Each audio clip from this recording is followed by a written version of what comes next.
the volume. Turn up the volume. You've arrived at the destination for all things Kentucky. This is the Bleed Blue Network Podcast.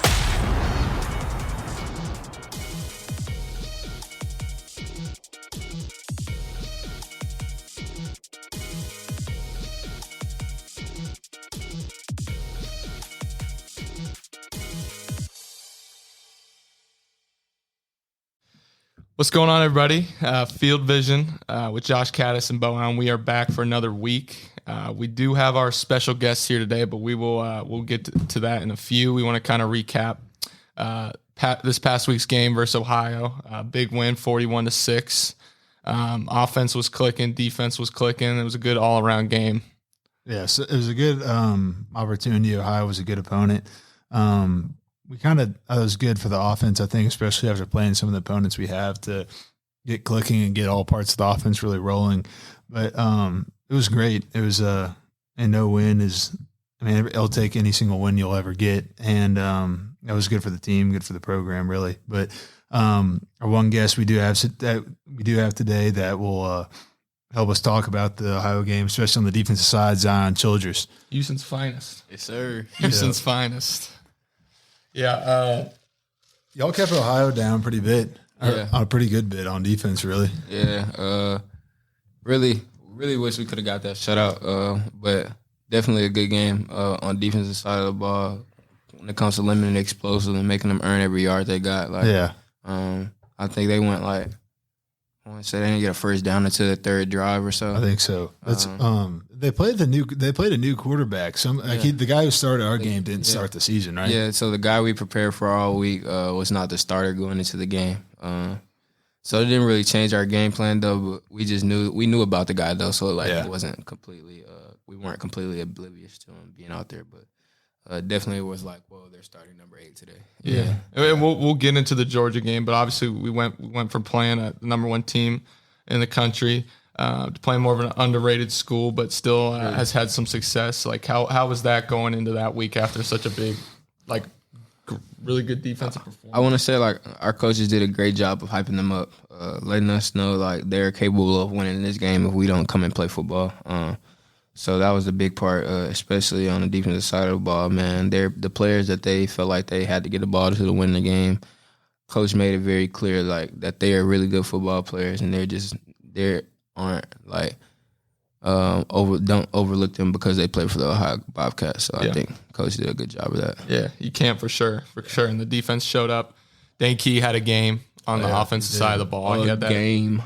That hurdle on the sideline. That's I thought he almost scored there. I know. There's two. I'm watching him run. I'm like, oh, he's about to jump over him. And he does it. I'm like, yeah, that's nice. He did it before in high school. It was similar to that. I think he scored on that one. He had probably 2 plays where he got down the 1 yard line. He almost was close to scoring, but he had a hell of a game. That one scramble drill play where Brock found him down the field. That was third and 12. Yeah, that was a big time. It was a big time play. Those are so big, for a quarterback. Fourth down. The fourth down was the one he hurdled. Yeah, third down. We ran a chains play. I don't know how exciting that is. Third down conversions. Oh, yeah. For a guy like me, punt alert.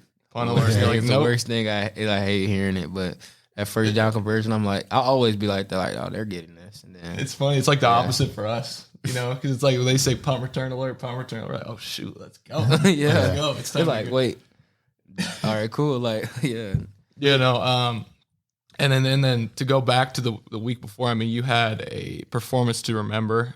Says here, 5 tackles, 1 assist. I think you said there was a TFL that. Yeah. I feel like there was more than one though. Yeah, 100%. They say 1 TFL, 1 pass breakup, but One thing I wanted to talk about was in practice, we really don't tackle. Yeah. We have scrimmages and stuff in the program, but one thing I noticed was and there was one swing route where you just dodge the tight end and then you just make a wrap up tackle on ETN. You tackled ETN so many times. There was no, we fly to the ball, but there's no need there. And sometimes I guess when you're a strong safety, when you're a faster guy too, how does I know. I mean, if somebody asked me this question about the fundamentals of tackling in a real life football game, I wouldn't have a good answer. You know what I'm saying? To be honest, I would really say like I really lack a lot of fundamentals when it comes to tackling. Like I just say see ball, get ball, You put fly it on the around, it ground. probably works. So that's what. That's the one thing. Like they say that like you play defense, the biggest things on defense is effort and strain. You know, but definitely I lack a lot of fundamentals when it comes to tackling. But see ball, put it on the ground. Yeah, I feel like when I Does see that not some remind you of the Joker? I'm Oh, like yeah. a dog chasing a car. I don't know why I do it. Yeah. You know, I just do things. Great movie. Zion's just like ball. I mean, the best safeties get I 'em. see tackle, like they're not like they're flying like Flying, you are. You know what I'm saying? Like it's Yeah. like you either hit somebody too hard or you wrap them up if you're on the side of them. But it does seem like that. Like you don't see a safety like wrapping up chest to chest tackle. And there's not really opportunities to do that and especially when you're flying around like the way you do and the greats do. Yeah. You got to fly down, but also, I mean, some of the backs and guys that get out on the perimeter are really quick, so you can't be too quick to just jump and dive at them. Right? Yeah. I'm telling you, coming out of that post, like one-on-one with that back, that's like the worst tackling in football. Like, I bet You get them though. Yeah, you do. Yeah. Well, and then I mean, I know it said in your bio you played a little bit of nickel at Texas State, and then last year you were more playing safety. They had Drew at the nickel position. Right. Has that been an adjustment for you coming and playing nickel this season, or? I would definitely I wouldn't say a big adjustment, but definitely more fun. I will say from like blocking you in practice and stuff, and some of the tight ends blocking, you seem extremely comfortable at that position. Yeah, it's just like it really comes down to like seeing the ball and getting to the ball, but like doing everything like within your assignment. You know, I feel like coach does a good job of putting me in places where I can just play free. Like there's not too much structure around what I'm doing, and that allows me to make plays. But being close into the line of scrimmage definitely like helps my game a lot because I'm an instinctual guy. I like to anticipate things, and when you have like it's okay, cool, like I can be the guy that anticipates that and like tell somebody else is coming. But like for me to be in that spot and able to make the play myself, I love that a lot. Yeah, no, I mean, I went back and watched the defensive film that game. You were flying around, you were getting around blocks, but in front of really talented tight ends that Georgia had, and it was extremely impressive. I do got a question about that the pick six.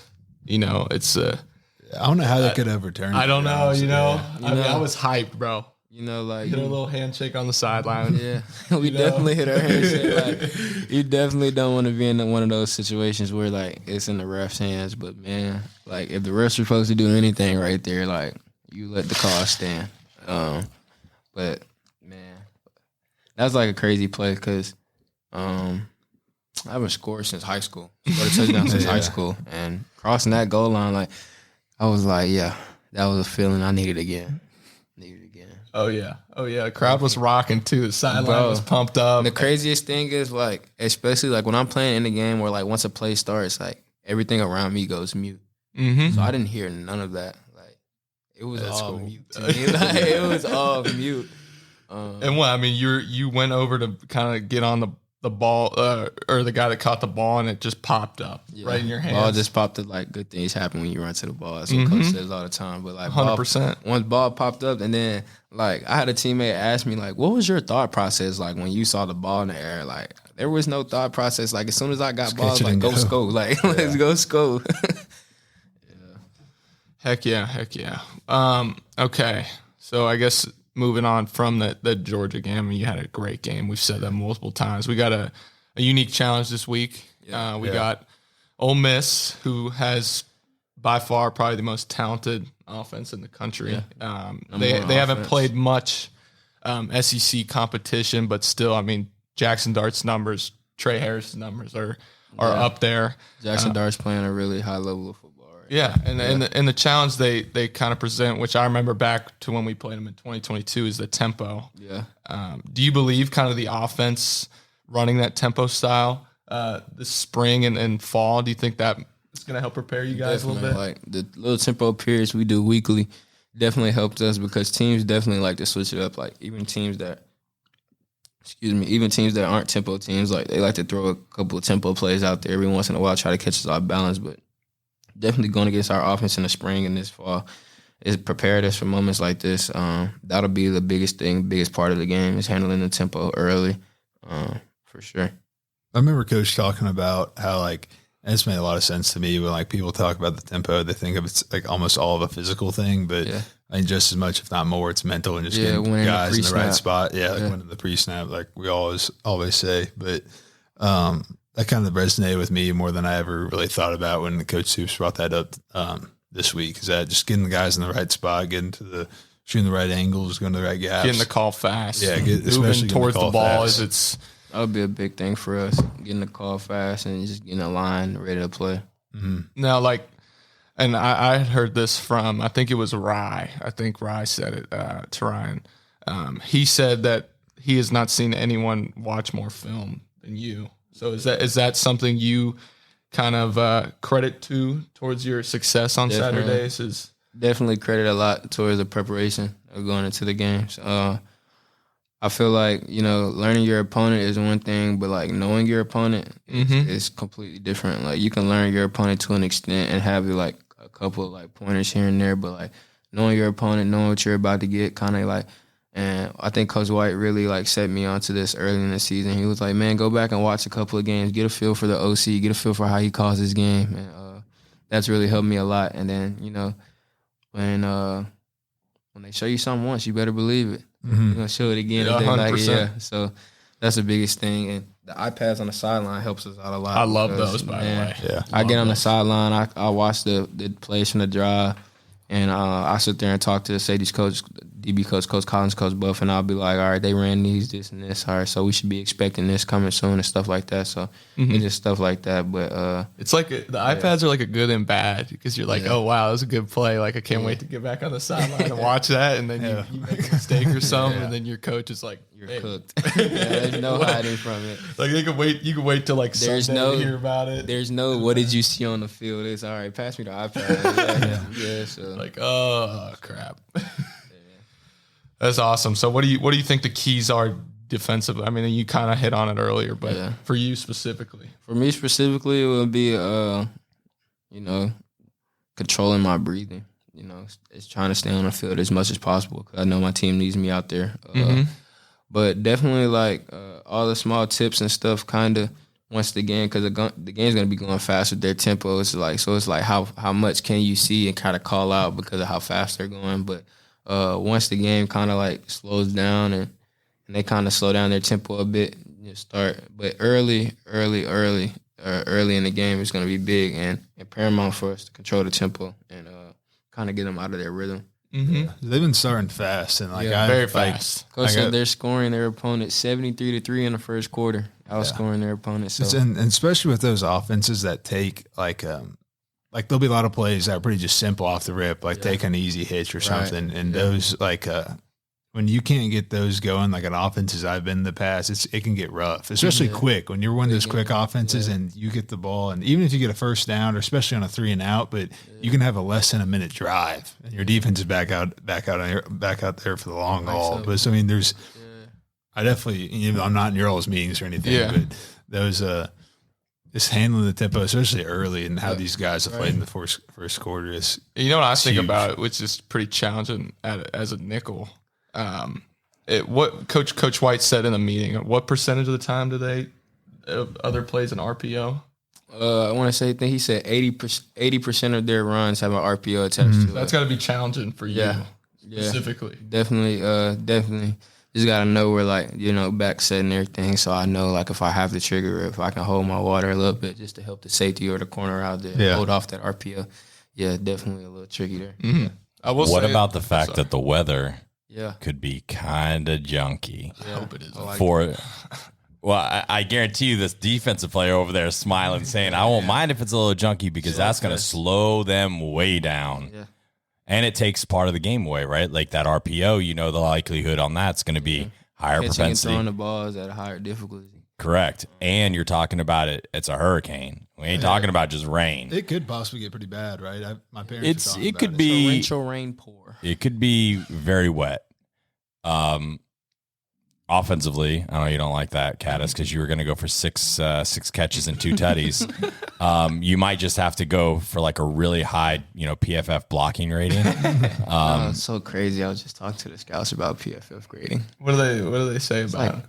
Just a bunch of dudes sit in the room, don't even watch real ball. What I read it too, it's like 5 or maybe even less than that percent of them are like actual verified analysts. Yeah, right. The hard part of that, especially with like, and it's hard to understand from the defensive side, but like I talk with like the offensive line guys, like they don't know what the protection is. Like they don't know who's supposed to have who. For you know what sure, I'm for saying? sure, like for if sure, somebody for just gets beat, Your Like, coach we talk could about grade that all you the out. time. Your coach could grade you out as a plus, but then they see it a certain way. They don't know the scheme, what you're taught, and they give you a negative grade for it. Like, us, like we play a lot of cover 3. Yeah. So if you throw like 5-yard quick access hits, they always minus think on the corner. They always think it's a minus on the corner when it's really the overhang that has to Yeah. push through on that. Like, stuff like that. But forget PFF. I just thought it sounded funny. The back to the like what you were saying about the Ole Miss getting up really fast. It's almost kind of hard to watch it from an offensive perspective because like when Ole Miss is getting up 21-0 in the first quarter, we're watching film and we're seeing, okay, this offense can't really run what they want to run because they're trying to catch up. They're down 21. So you don't get to see, you don't get to prepare as much. Like teams aren't really going to be trying to run the ball. They're going to be trying to get the ball out fast, score quick. Yeah. You know what I'm saying? They're So up 21-0 in the first. So their defense is basically running everything so their D-line can tee off on the quarterback. Exactly. You feel me? exactly. It'll be fun. We got the chance in 2022 to go down there and it ended in an unfortunate loss. But it's an exciting environment to play in. It is. I mean, I don't want to downplay it. I think it's not super overwhelming. Yeah. I mean, you're on the defensive side. They're pretty quiet. As an offense, I mean, they're still pretty loud. But I will say, like, after that strip sack last play, that place was rocking. That was rocking. Yeah. Oh, yeah. I mean, that was a big game. Rocking. It's all those fraternity boys. 7. Running around. 7. They were up there fighting. I remember 7. We were ranked 7. You were Yeah, we were. They were ranked ranked 7. I what, do remember like- that. 14. 12. Yeah. Yeah. Oh, no, that's the fun part. No, about they were 14. I Man. think were they? No, the weirdest statistic, bro. We're like 14-12 since that game. Wow. Yeah. No, that was You were 16-3 going into that Went game. into that game, and we're like 14-12 since. That is interesting stat. Yeah. I thought the fun place about playing there is the fun thing about playing there is when you're warming up. Like you're saying, the frat boys are Running their all student in the end section. zone of where we're warming up at. It's crazy because they started fighting right after. Yes, yeah, and they had a are whole fight in talking. their student section. They are talking when we are warming up, like trying to get their attention. The boys were. It's definitely a trip. It's a great trip to be honest, because I want to say, the hotel we stayed in. I don't even remember. It had some really good food last time we stayed there. Wasn't it in Tupelo? Was it in At Tupelo? Isn't Yeah. that where Yeah, we Elvis? stayed- I think Elvis is from Elvis there. is from there. They had the Elvis Elvis is memorial from out there. Yeah, Elvis is from there. That's actually crazy. That was kind of interesting, but yeah, I think it'll be an exciting game. I'm super excited about it. But we do want to kind of get into, I guess, more of your background and you personally. Yeah. I mean, you went to Texas State. Talk about your sir. kind of experience there. Man, I love Texas State. Like, it's still near and dear to me to this day. Really thank everybody that was a part of my journey there, because it's really helped create the person I am today. Really appreciative for Coach Spav, Coach Du, both Coach Spavs and Coach Du for giving me the opportunity to come play there out of high school. But yeah, really enjoyed my time there. Learned a lot about myself. Learned a lot about the game of football there. Even going I want to say won 6 games there out of 24 games I played in. But just being around the guys and regardless of how the outcome, like my team was gonna fight. So You were playing from the jump, right? I mean, your Right. freshman year was Yeah, from COVID, the so you jump. got up, but you were starting playing. yeah. You played 12. You played all 12 games. So right? my true freshman year, I played all 12 games. I want to say I started 6 of them. yeah. But yeah, played in every game and probably shouldn't have been out there for most of those games, but yeah, played every game. And then you played two seasons there, had a lot of success there, and then you entered the transfer portal. Yeah. Why Kentucky? What stood out? So when I took my visits, I took 3 visits here to Kentucky. One to University of Washington and one at TCU. TCU was my childhood dream school, and so when I went there, it was more like I was so amazed of everything that was there because I already loved the place that I had made it like in my head because that was my dream school growing up, and it was actually a really good visit. But definitely didn't they just come off the national championship? No, they went to the national championship that season. Yeah. So both schools I visited other than Kentucky have played a national championship. So we're coming. But went to TCU, and on the visit, I took one of my best friends with me. And kind of after the visit, he told me, he was like, man, I don't think you need to come here. I think you need to go a little bit further away from home, like out of the state. So I went to the University of Washington next week, and it was a cool visit. I actually enjoyed myself. I liked the scheme that they played, but I just didn't feel myself like a good fit for living in Seattle. Yeah. And then I came here, and my dad had been talking to like the staff and like Coach White and stuff, and he told my dad that like once you come here, like you see it, you're gonna love it. And came here and fell in love with it. Had an amazing visit. Came on like a Tuesday through Thursday, so like I wasn't really around a lot of people. Mm-hmm. So like the summer or does it the winter? Like May 10th through Tuesday through Thursday. Spent time with like JJ and Ox, and then dinner with the coaches and everything. And then what kind of really sets it apart, and I don't even tell people a lot of this, but my dad has kidney failure. He does dialysis. Coach White was like waking up at like 3 in the morning, 4 in the morning, taking my dad to dialysis. Wow. Yeah. So like that was kind of a big deal. I was like, well, no, I like that, and really enjoyed myself. Knew I was coming like before I even left. I knew I was coming here. Didn't tell coach or anything. Didn't tell my family, and then got back to Texas and talked over it with my roommates that I live with at Texas State. I was like, if you feel like Kentucky's a place for you to be, then go ahead and make that decision. So made my decision to come to Kentucky, and it's been everything since. That's awesome. Cool. I don't think, and I mean, we don't get to see him as much, but like, I think that's just what Coach Brad White is. I don't think anyone could ever say a bad thing about Coach White. Absolutely. That's what I was about to say. Just hearing if GA is staying at his house or anything. I mean, like there's been multiple stories of things like that, but what he does and seeing what kind of person he is. And I mean, I know he's with the backers a lot, probably in the meeting room, but just a special guy. And that was a big thing because we were kind of scheduling my visits around my dad not having to do his treatment on the weekend, so we were able to get out. But then, like when they told, my dad actually scheduled the visit for it, so for it to be a Tuesday through Thursday visit, and for them to be able to accommodate for him. That's big time. Yeah, big time. Yeah. That he's been like. How do you like at Texas State? Did you have the same defense coordinator both years? Yeah.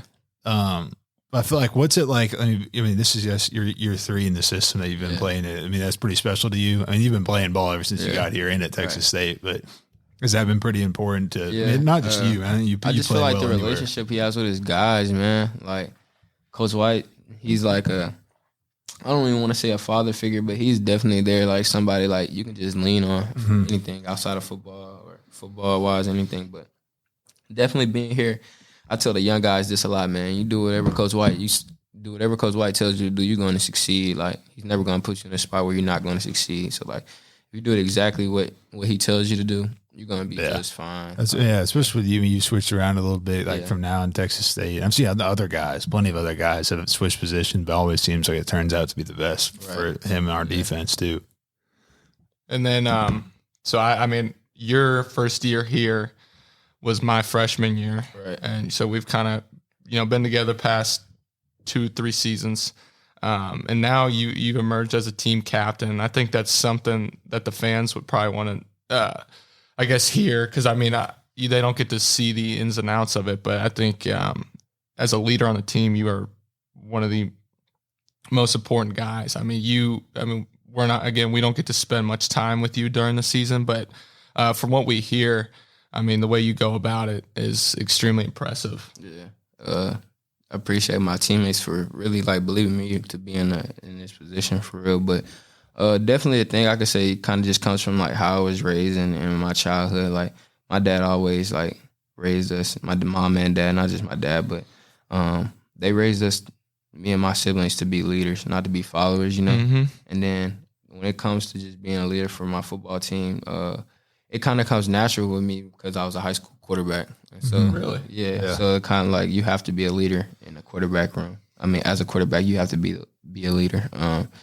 So those leadership skills kind of like never went anywhere. When I was a younger guy at Texas State, like I was even a leader then, like they could tell, but it was just that I was a younger guy, you know. And even when I came here, my first year here, Courtney Love, like he like raved about like what I was doing. Another being a guy, great guy. He just like he raved about me being a leader. Even Coach Buff, like even when I was like appointed in the role like by the team, like they could tell like I was going to be a leader for the team in the future. You know? And you were a captain too last year, Yeah. I believe, right? Yeah, I know. I was on the team, but Yeah. I mean, the way you, again, like me and Kattus aren't with you every single second day in the meeting room, but especially after like the big plays you've made in the short season that I've been on the same team with you, you're so level headed in a way. Like and then we've been in tight games. I mean, big games, and as y'all were last year, but even this year already. And so really you rally the guys, you keep everybody pretty cool, or if people need to get up, they can get up too. Yeah. It's been special for us and beneficial for us. Yeah, I think the biggest thing about it is everything that everybody does. Like I'm right there with them. Like when it gets hard, I'm right there. When it's easy, I'm right there. But I'm always the same guy, like same encouraging guy. Like I always want to encourage my teammates, and then on top of that, Holding people accountable. hold anybody accountable, like anybody. It doesn't matter. I'll hold them accountable. And then I always got a smile on my face, man. Like I'm always smiling. Like I'll see a teammate mid-game without a smile on his face, and I'll tell him, like, why aren't you smiling? Like, give me a smile. Just so, like, you know, like you're really out here to have fun, and there's joy in this. But definitely appreciate my teammates for looking at me as a leader. Yeah, that's a big thing. You know, it is such a high pressure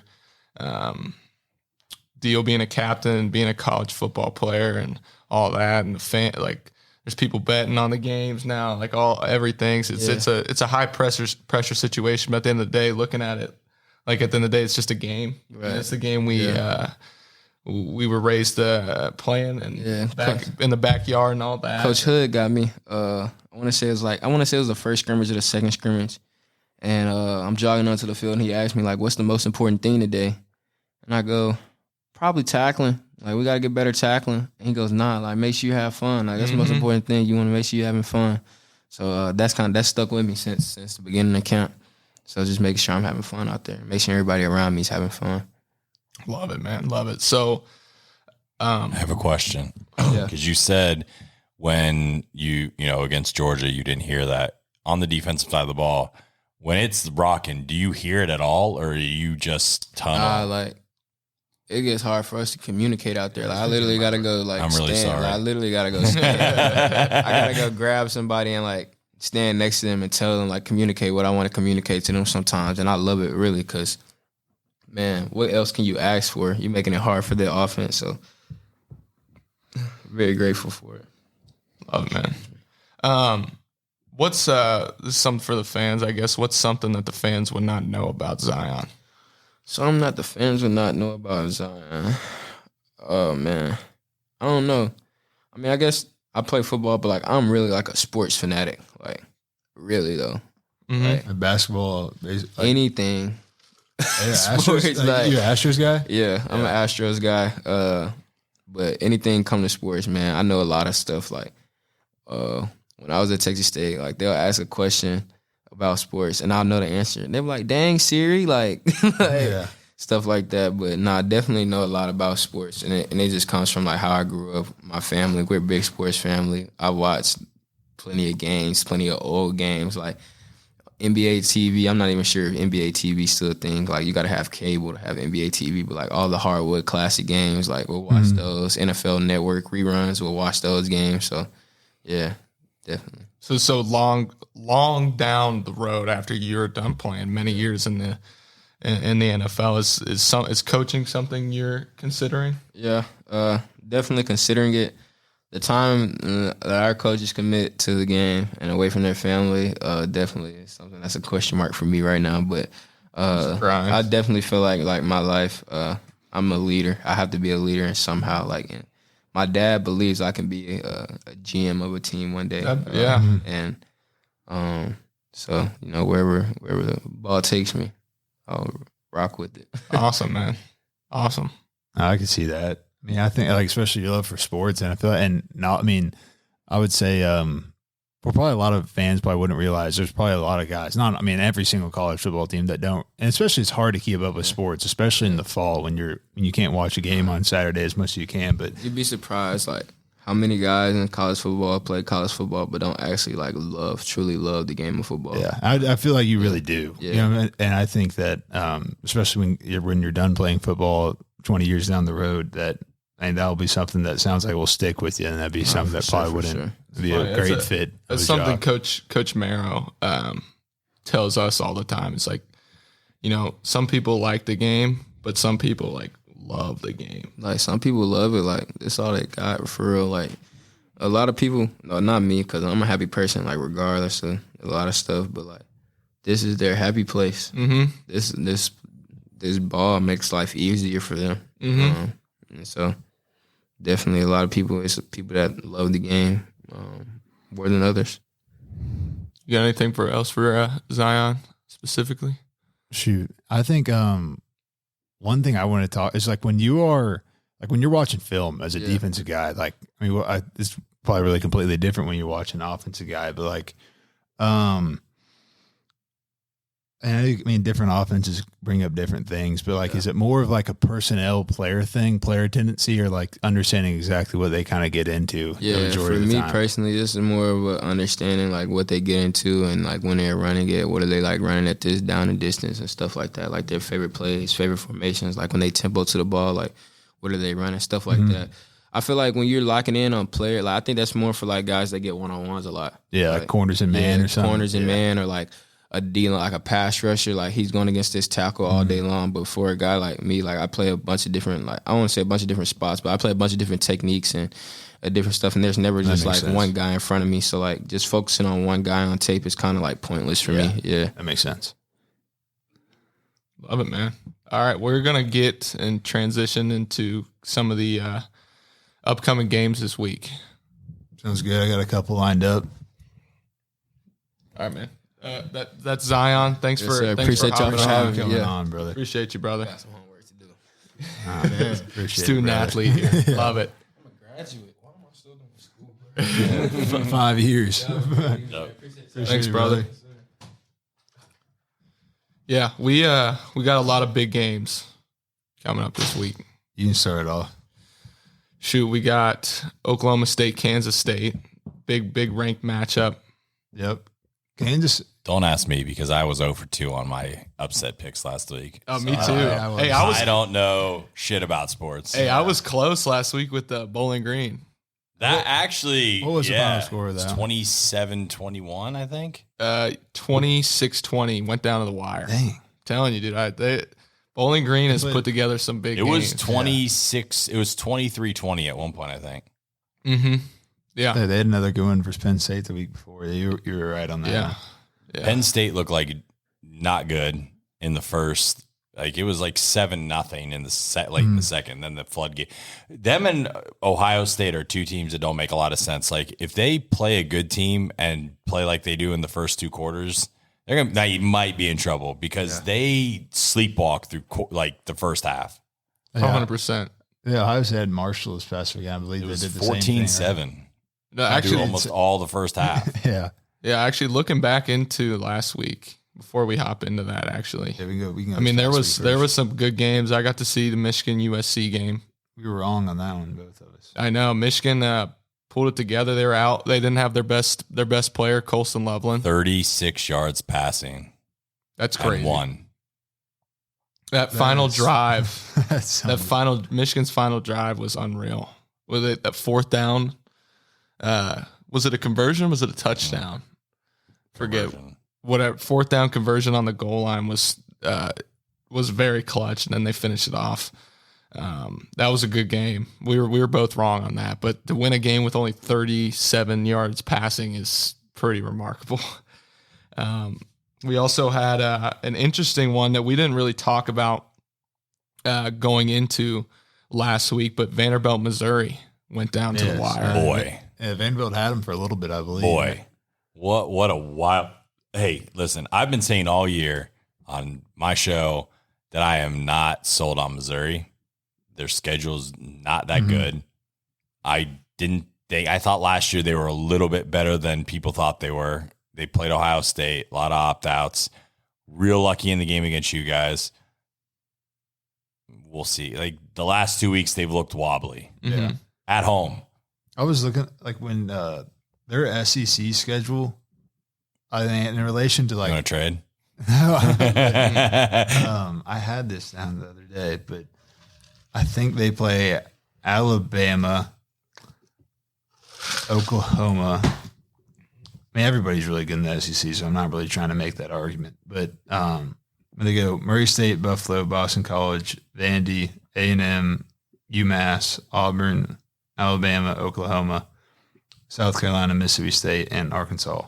But kind of similar situation as to when we're going to this week against Ole Miss. I mean, Missouri's playing Boston College, who's ranked, and Vanderbilt, who's a much better team than Ole Miss has played in the past. But we had that argument a little bit last week, but strength of schedule or this kind of placing of schedule. But that game was a good one for sure. Yeah, they. I really like the Diego. Pavia. Pavia, yeah, he's playing really good. He's throwing the ball pretty well, and he's also rushing it very well. 17 carries for 84 yards. A lot of it runs behind him, man. He's a good player. That was definitely an interesting one. I think What about Buffalo beating NIU? Yeah. NIU beat Notre Dame, loses at home to Buffalo. It's a wild world on the map. It is, dude. It's a wild world in college football, man. It Like, is. That's the biggest thing. You can't really look at it like, oh, this team beat this team, and like you never know on any given Saturday. You know, the wildest. James Madison hangs a 70 on North Carolina. Yeah, that was surprising. And James Madison played a game against Charlotte earlier in the year, and I don't think people were feeling too hot on Charlotte earlier this year, and that wasn't a blowout either by JMU. So that's kind of a 70 to 50. Yeah, halftime of that game, it was 53-21. Yes. 53 and a half against North Carolina. Against a Power 5 team or Power 4 team. Undefeated. On the road. Yeah. I know James Madison's always is kind of solid each and every year. They got a good program. They have a new coach this year, too. It's kind of what's even more surprising about it in their first year of the coach being gone. How do you feel about that Oklahoma-Tennessee game? Because I feel like when you look at Tennessee, oh, man, I can't say this because you got two offensive guys in here. I feel like they mirror Kentucky a lot. Defense, really good. Offense, not bad. Their offense has been pretty. I mean, they did not do a lot. I know, up until that game. They hit one explosive play against Tennessee last week, and then against Oklahoma, and they ran the ball really well. I mean, there was a few explosive plays, wouldn't you say? I mean, they were hitting. Not a ton. I mean, Nico hitting threw one slant that he hit with this when the safety was up, and he went for about 50 or 60 yards for a touchdown. But I mean, it's not like he didn't have an amazing game. He threw 13 of 21 for 194, and 30% of those yards came on one play. You also look at Oklahoma forced multiple turnovers, and then their offense gave it right back. Right? Oklahoma forces strips Nico on a sack, and the very next play they throw a backwards pass, and it kicks 20 yards down the field, and Tennessee gets the ball back. Yeah, literally the next play, Nico threw a pick in that game. I think Oklahoma had forced 3 turnovers. Their offense couldn't do anything. Then they put in the backup quarterback kid, and he actually moved the ball a little bit. He's starting for him this week for Oklahoma. I mean, I would. But Oklahoma's offense has looked bad all season. Their defense has been pretty decent. Obviously, I mean, holding Tennessee to 25 is pretty good. But if they want to turn it around, they definitely have to get the offense figured out. Well, also that 25 was, I mean, Tennessee only scored 6 in the second half. And a lot of that was just the fact that their defense was just on the field so much. Like their defense played really well. Tennessee does not seem like they have the explosive offense that they've had ever since Hendon Hooker, right? Like they had that. Their defense though looks. Yeah, probably one of the their better, defense looks pretty better mean. ones they probably had. Their defense does look mean, but it'll also be interesting to see what happens when they play a team that actually can move the ball, right? So you'll. I don't know if we see that this week. I don't know. I actually don't know who they play, but they. That's interesting. Miami also looked really good. They just absolutely thunderslapped USF. Yeah.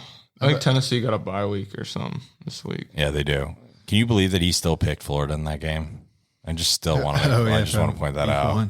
Miami looks like they'll probably. If I had to bet, I think they had a good shot to go undefeated and be. It was interesting though that Miami Florida game was close at first. Was it? Yeah, it was. Are you sure? Were we watching a different game in the first quarter? Well, you weren't watching a game. You were getting ready to be on the field.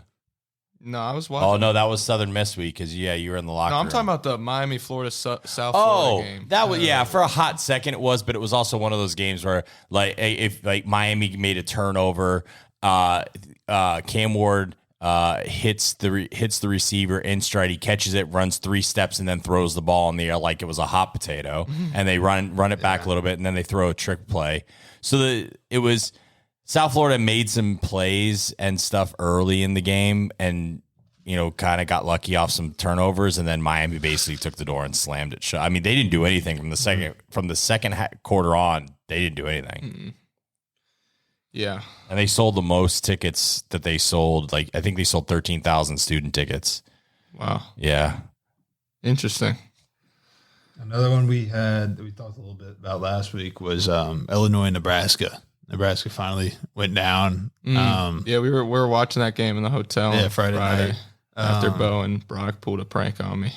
Oh, now you got to say the prank. We were at Kattus was coming down. Me and Brock are in a room, and Kattus was coming down, and Brock told Kattus our room right across from our room, and it made it so much better. It wasn't a teammate; it was an older lady, and Kattus was being funny, thinking it was our room, and he was saying that it was room service.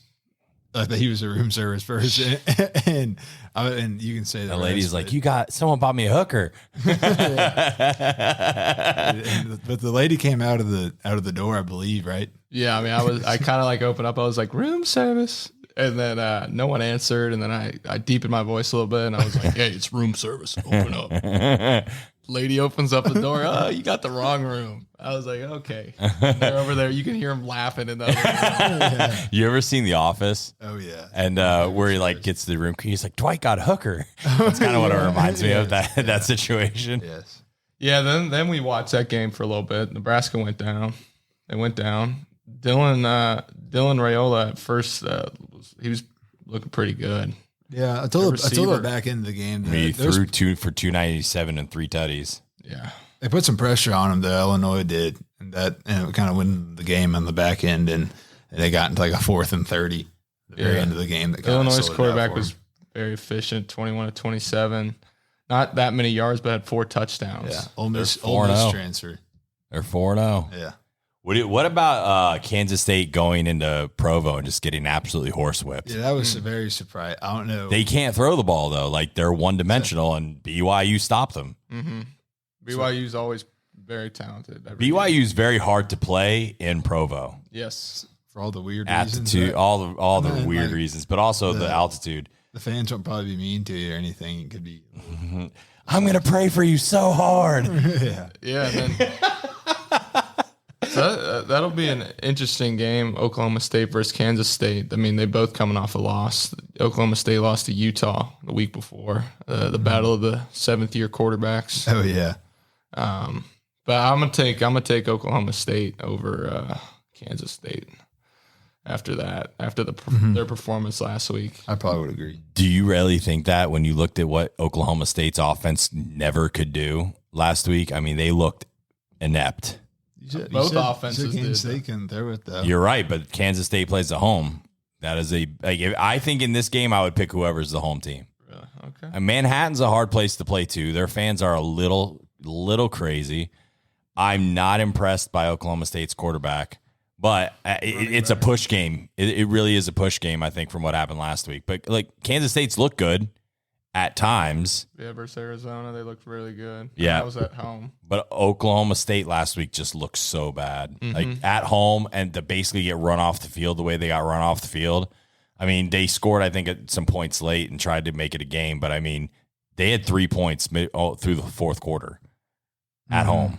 I mean, they just got totally bullied last week. Yeah. I mean, I think Utah's a really talented team. So that'd be an interesting one. I think it could go either way.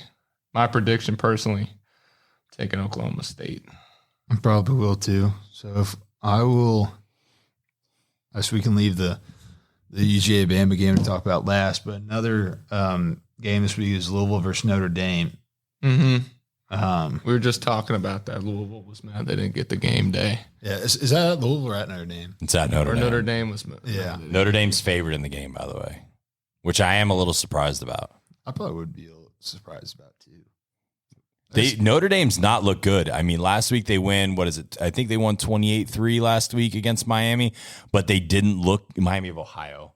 Mm-hmm. They didn't look very good doing it, right? Like sometimes you can win a game and not look good. I mean, I think, they threw a touchdown late and it kind of added on. Yeah. It's interesting. Then the week before, they absolutely blew out Purdue.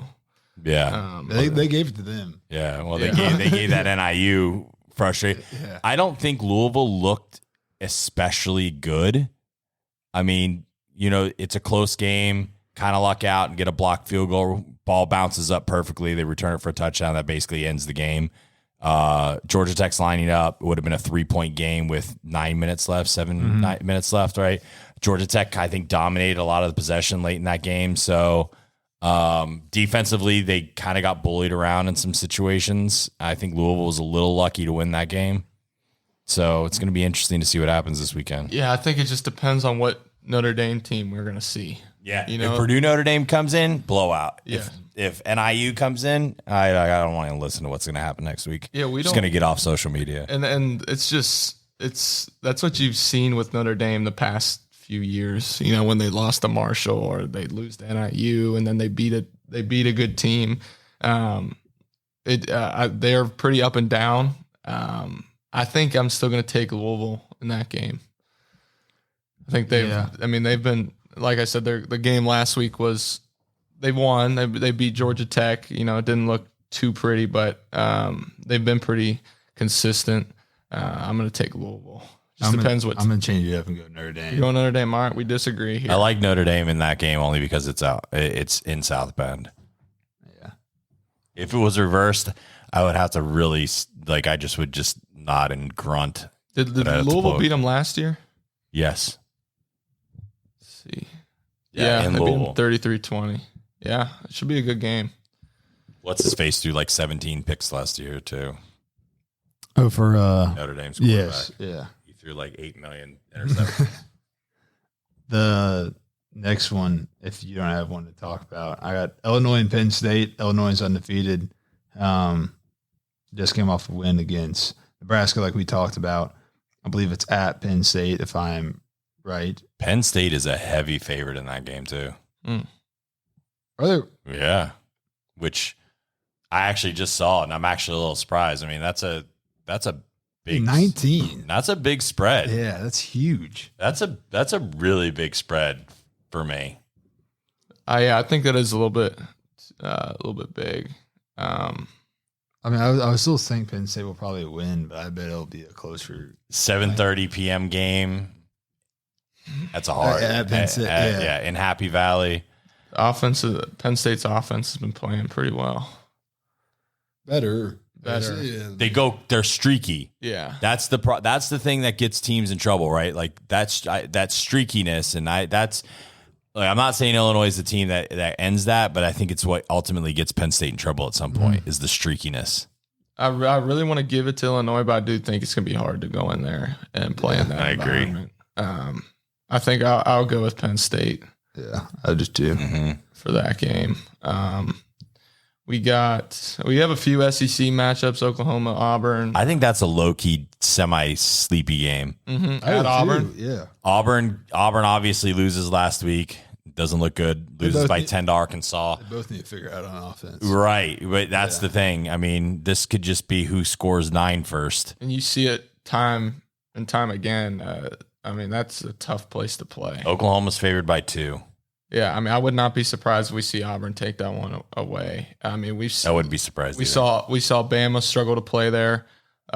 Georgia struggled to play there last year. So I'm going to go with Auburn on that one, just after seeing Oklahoma's challenge with the quarterback. I mean, the other guy came in and did decently well, but still, that's a big adjustment, flipping a quarterback in the middle of a game and then having to adjust to that. And now you go on the road with film somebody can prepare for. Yeah, I take Auburn on that one also.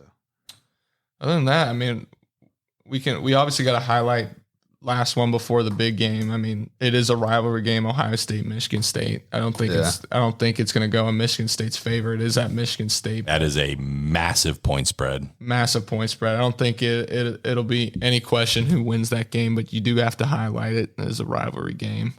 Obviously going with Ohio State there.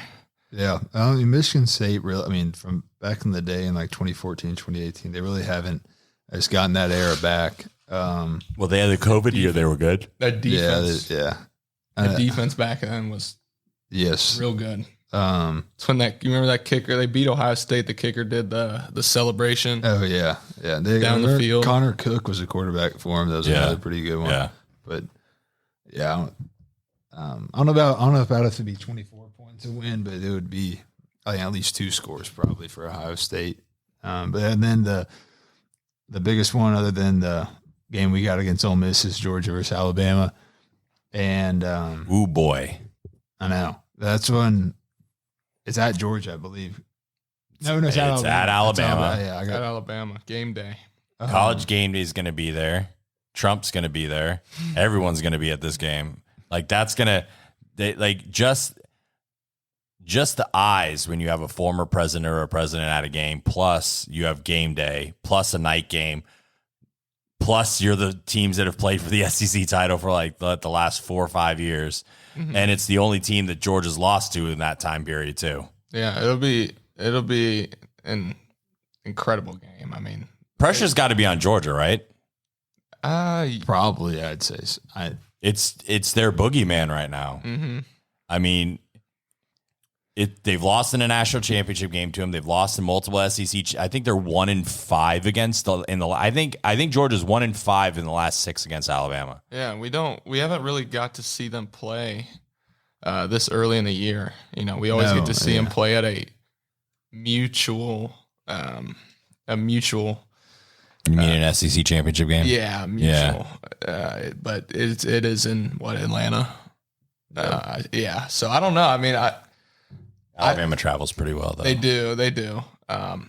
I personally can see Georgia coming away with it, but it's almost too close to call. You know, if Nick Saban was coaching Alabama, I'd say this is a Nick Saban special game. 100%. But I think when you look at where Alabama struggled this year has been on the offensive side of the ball. They haven't looked right. Their offensive line looks very shaky. Now they have had 2 weeks, I think, to prepare. I think they both were off last week, right? Mm-hmm. Yeah. Georgia has not let up a touchdown.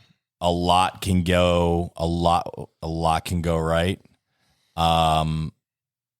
It's a hard game to pick because I think a lot of your brain wants to go Georgia just because, but man, there's still a lot of those Alabama boys that know that played for Saban. Yeah, I would say I think Alabama will end up winning in a tight, low-scoring game. I think Alabama can break a couple more off than I believe Georgia probably could. But I would say Alabama will win in a close one. But I think that's one of those games when teams are both so good like that, both good offenses, great defenses. That and I'm not sure what kind of defense Alabama's playing this year, but the defense coordinator, obviously, for Nick Saban's Kirby Smart. I think It will be tight, but I think it will just come down to Alabama breaking one more loose than Georgia probably will, and that's just my gut feeling about it. FPI gives Alabama a 66% chance to win. Wow. I agree with that take, Beau, because I think the most explosive player on the field is probably on Alabama. I think Jalen Milroe is the most. Yes. Is the hardest player on the field to guard because he's the most. Now, he can lose the game just as easily, but he can also break 25-yard run. And what did they do against South Florida when they were struggling? What did they do? They went back to that RPO with him, and he torched him. It wasn't even close when they went back to that. Yeah. I mean, they're both have incredible quarterbacks. Like you said, I think Milroe is probably the one you fear the most just because of what he can do with his legs, and he does have an incredible arm. But then you got Carson Beck on the other hand, who's incredibly smart, runs that system to perfection. We'll see. I would not be surprised, though, if we see Carson Beck walking out of there victorious. I think he's playing a bunch of big games, played in those tight-knit away games where he's come out victorious. So I don't know. It could go either way. Me personally going with the Dogs, but who knows? We'll see this Saturday. Yep. Yes, we will.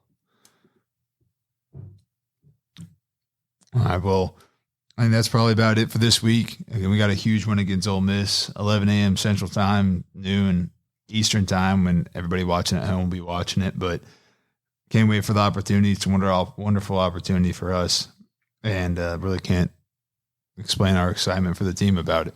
Yeah, it's a big time game. That's why we come play in this conference. We have a big challenge in front of us. First away game. We've been tested so far playing some SEC opponents. This will be their first big SEC test, especially going against a super talented defense, which they haven't really seen much so far. So it's going to be exciting. I think it's going to be rocking. It's going to be an early morning for us. But we're, like you said, I think the energy in this building, the energy at practice is pretty top notch, and we'll be ready to go and can't wait. Absolutely.